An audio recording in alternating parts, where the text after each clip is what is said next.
أعوذ بالله من الشيطان الرجيم. بسم الله الرحمن الرحيم. الحمد لله الذي أنزل على عبده الكتاب ولم يجعل له عوجا قيما لينذر بأسا شديدا من لدنه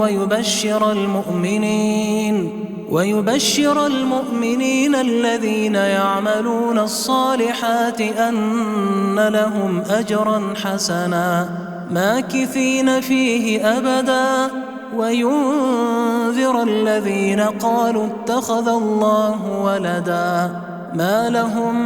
به من علم ولا لآبائهم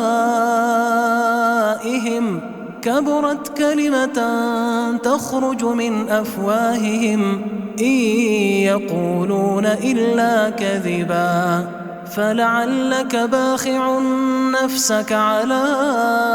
آثارهم إن لم يؤمنوا بهذا الحديث أسفا إنا جعلنا ما على الأرض زينة لها لنبلوهم أيهم أحسن عملا وإنا لجاعلون ما عليها صعيدا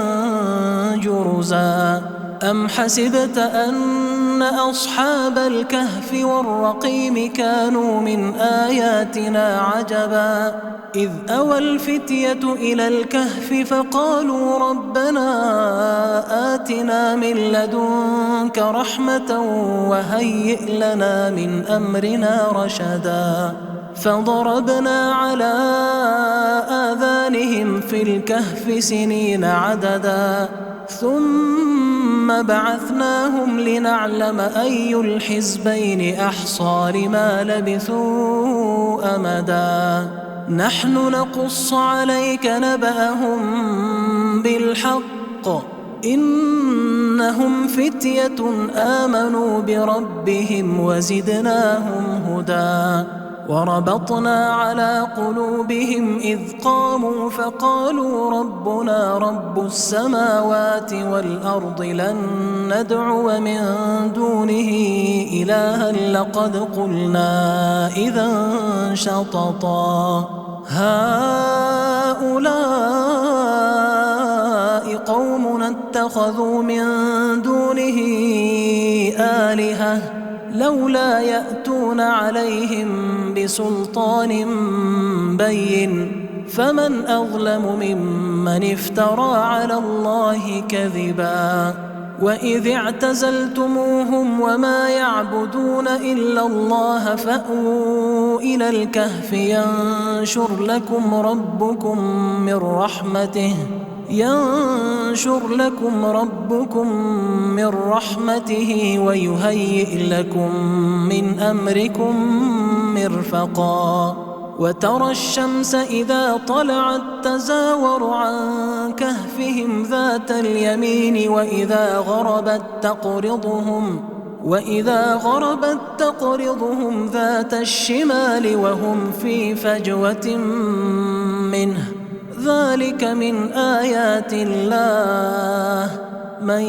يهد الله فهو المهتد ومن يضلل فلن تجد له وليا مرشدا وتحسبهم أيقاظا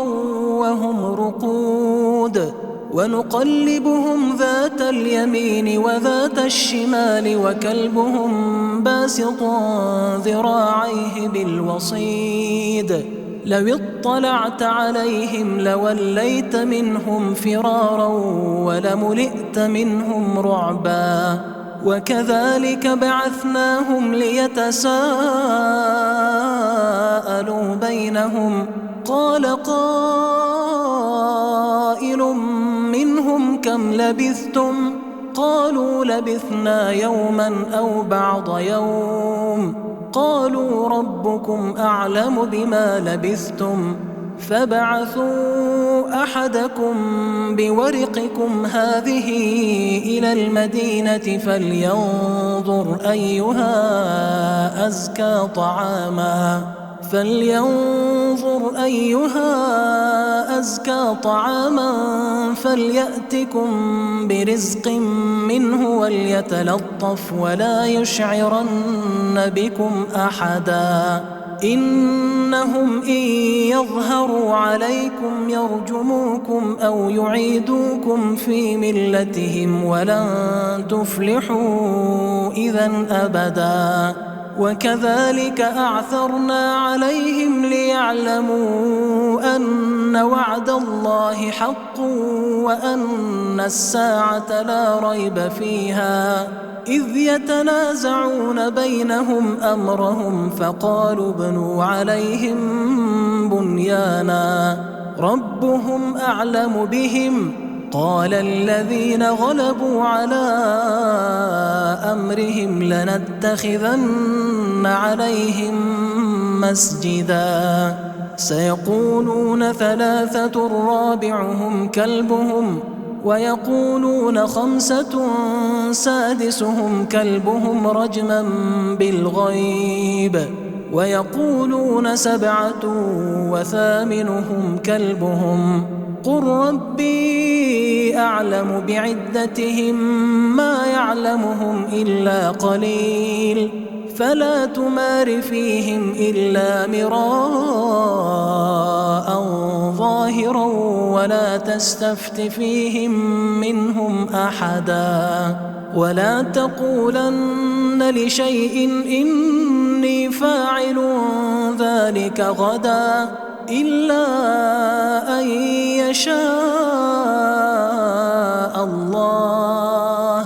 واذكر ربك إذا نسيت وقل عسى أن يهديني ربي لأقرب من هذا رشدا ولبثوا في كهفهم 300 سنين وازدادوا 9 قل الله أعلم بما لبثوا له غيب السماوات والأرض أبصر به وأسمع ما لهم من دونه من ولي ولا يشرك في حكمه أحدا واتل ما أوحي إليك من كتاب ربك لا مبدل لكلماته ولن تجد من دونه ملتحدا واصبر نفسك مع الذين يدعون ربهم بالغداة والعشي يريدون وجهه ولا تعد عيناك عنهم تريد زينة الحياة الدنيا ولا تطع من أغفلنا قلبه عن ذكرنا واتبع هواه وكان أمره فرطا وقل الحق من ربكم فمن شاء فليؤمن ومن شاء فليكفر إنا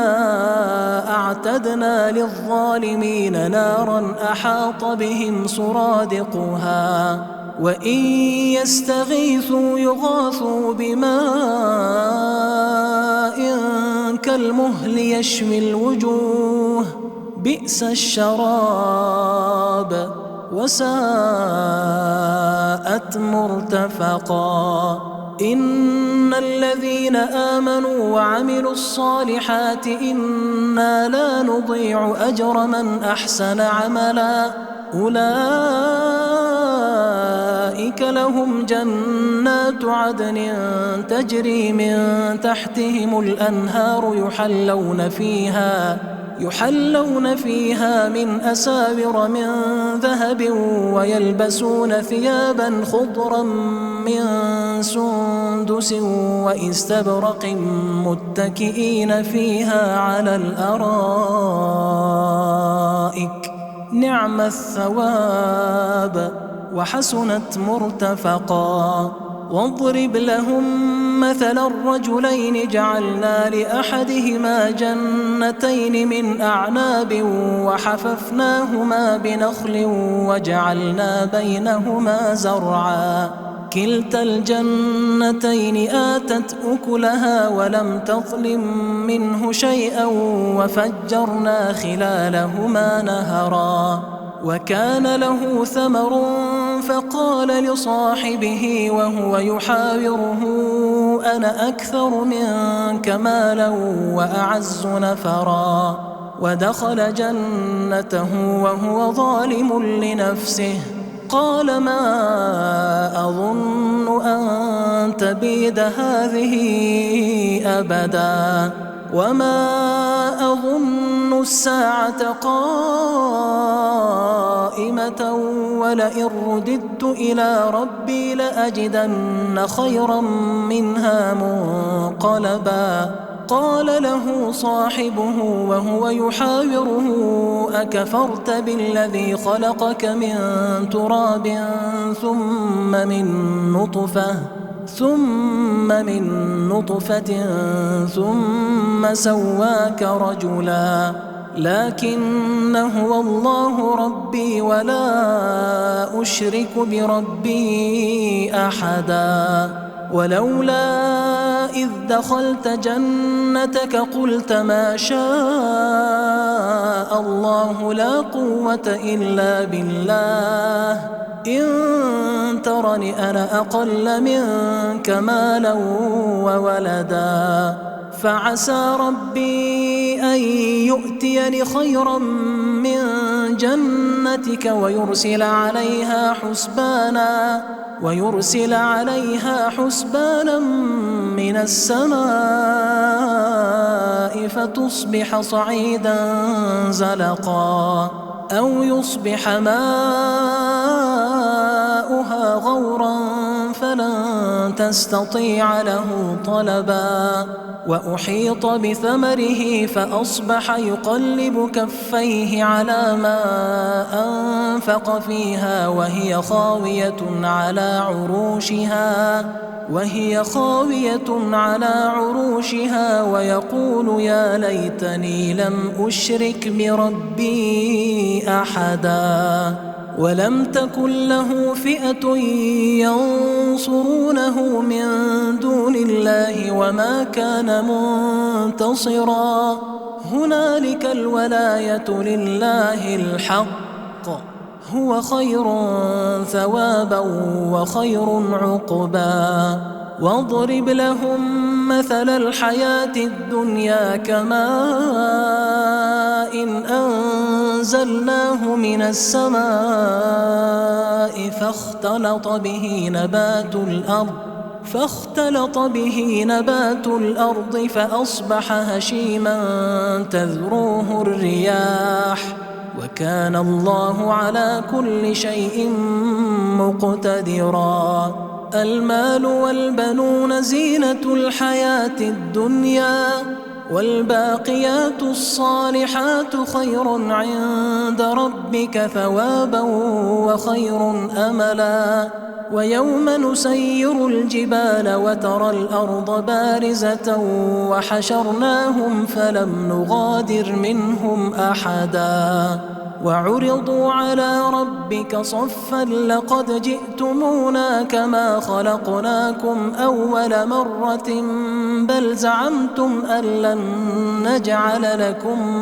موعدا ووضع الكتاب فترى المجرمين مشفقين مما فيه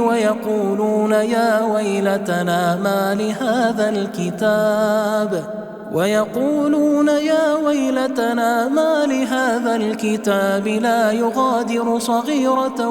ولا كبيرة إلا أحصاها ووجدوا ما عملوا حاضرا ولا يظلم ربك أحدا وإذ قلنا للملائكة اسجدوا لآدم فسجدوا إلا إبليس كان من الجن ففسق عن أمر ربه أفتتخذونه وذريته أولياء من دوني وهم لكم عدو بئس للظالمين بدلا ما أشهدتهم خلق السماوات والأرض ولا خلق أنفسهم وما كنت متخذ المضلين عضدا ويوم يقول نادوا شركائي الذين زعمتم فدعوهم فلم يستجيبوا لهم وجعلنا بينهم موبقا ورأى المجرمون النار فظنوا أنهم مواقعوها ولم يجدوا عنها مصرفا ولقد صرفنا في هذا القرآن للناس من كل مثل وكان الإنسان أكثر شيء جدلا وما منع الناس أن يؤمنوا إذ جاءهم الهدى ويستغفروا ربهم إلا أن تأتيهم سنة الأولين أو يأتيهم العذاب قبلا وما نرسل المرسلين إلا مبشرين ومنذرين ويجادل الذين كفروا بالباطل ليدحضوا به الحق واتخذوا آياتي وما أنذروا هزوا ومن أظلم ممن ذكر بآيات ربه فأعرض عنها ونسي ما قدمت يداه إنا جعلنا على قلوبهم أكنة أن يفقهوه وفي آذانهم وقرا وإن تدعهم إلى الهدى فلن يهتدوا إذا أبدا وربك الغفور ذو الرحمة لو يؤاخذهم بما كسبوا لعجل لهم العذاب بل لهم موعد لن يجدوا من دونه موئلا وتلك القرى أهلكناهم لما ظلموا وجعلنا لمهلكهم موعدا وإذ قال موسى لفتاه لا أبرح حتى أبلغ مجمع البحرين أو أمضي حقبا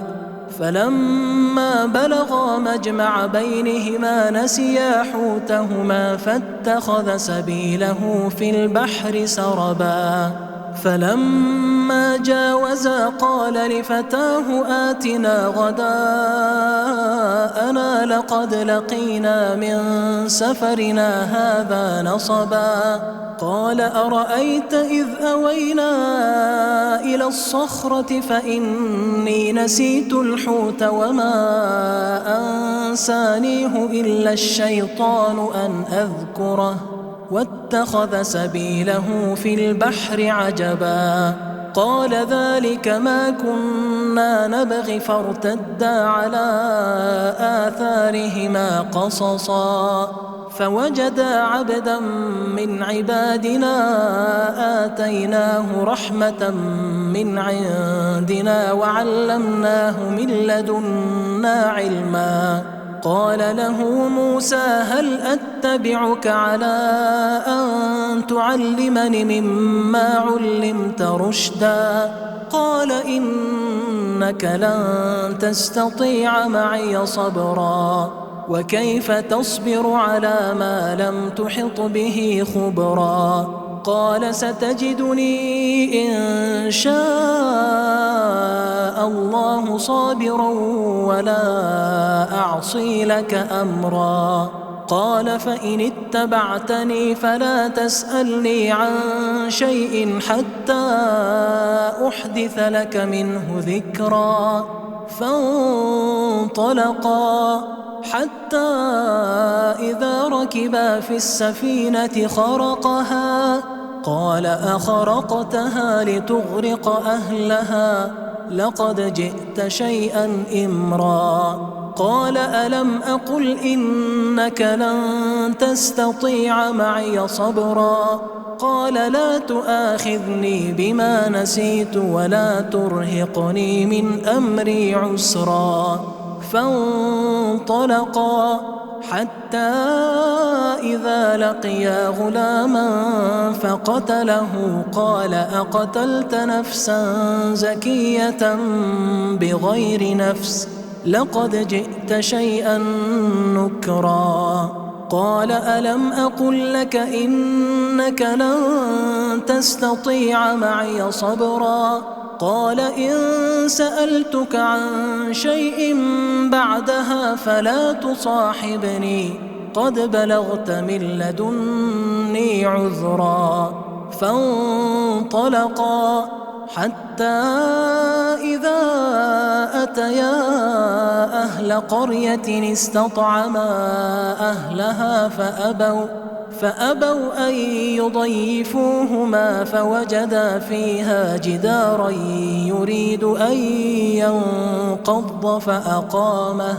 قال لو شئت لاتخذت عليه أجرا. قال هذا فراق بيني وبينك سأنبئك بتأويل ما لم تستطع عليه صبرا. أما السفينة فكانت لمساكين يعملون في البحر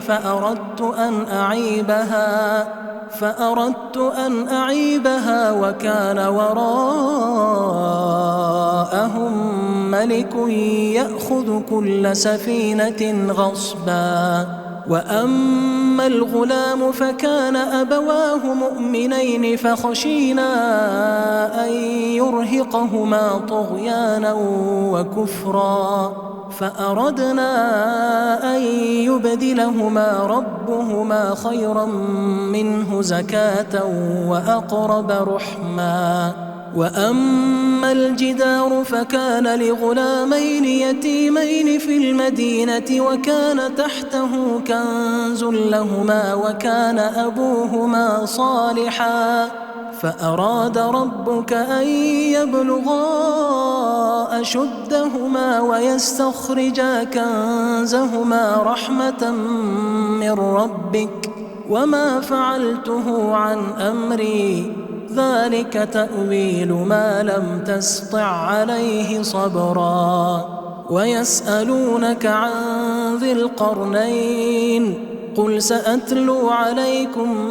منه ذكرا. إنا مكنا له في الأرض وآتيناه من كل شيء سببا فأتبع سببا حتى إذا بلغ مغرب الشمس وجدها تغرب في عين حمئة ووجد عندها قوما قلنا يا ذا القرنين إما أن تعذب وإما أن تتخذ فيهم حسنا. قال أما من ظلم فسوف نعذبه ثم يرد إلى ربه فيعذبه عذابا نكرا. وأما من آمن وعمل صالحا فله جزاء الحسنى وسنقول له من أمرنا يسرا. ثم أتبع سببا حتى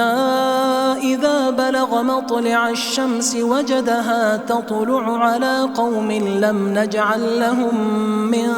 دونها سترا كذلك وقد أحطنا بما لديه خبرا. ثم أتبع سببا حتى إذا بلغ بين السدين وجد من دونهما قوما لا يكادون يفقهون قولا قالوا يا ذا القرنين إن يأجوج ومأجوج مفسدون في الأرض فهل نجعل لك خرجا على أن تجعل بيننا وبينهم سدا. قال ما مكني فيه ربي خير فأعينوني بقوة أجعل بينكم وبينهم ردما. آتوني زبر الحديد حتى إذا ساوى بين الصدفين قال انفخوا حتى إذا جعله نارا قال آتوني أفرغ عليه قطرا. فما استطاعوا أن يظهروه وما استطاعوا له نقبا. قال هذا رحمة من ربي فإذا جاء وعد ربي جعله دكاء وكان وعد ربي حقا وتركنا بعضهم يومئذ يموج في بعض ونفخ في الصور فجمعناهم جمعا وعرضنا جهنم يومئذ للكافرين عرضا الذين كانت أعينهم في غطاء عن ذكري وكانوا لا يستطيعون سمعا أفحسب الذين كفروا أن يتخذوا عبادي من دوني أولياء إنا أعتدنا جهنم للكافرين نزلا قل هل ننبئكم بالأخسرين أعمالا الذين ضل سعيهم في الحياة الدنيا وهم يحسبون أنهم يحسنون صنعا أولئك الذين كفروا بآيات ربهم ولقائه فحبطت أعمالهم فلا نقيم لهم يوم القيامة وزنا ذلك جزاؤهم جهنم بما كفروا واتخذوا آياتي ورسلي هزوا إن الذين آمنوا وعملوا الصالحات كانت لهم جنات الفردوس نزلا خالدين فيها لا يبغون عنها حولا قل لو كان البحر مدادا لكلمات ربي لنفد البحر قبل أن تنفد كلمات ربي ولو جئنا بمثله مددا قل إنما أنا بشر مثلكم يوحى إلي أنما إلهكم إله واحد فمن كان يرجو لقاء ربه فليعمل عملا صالحا ولا يشرك بعبادة ربه أحدا.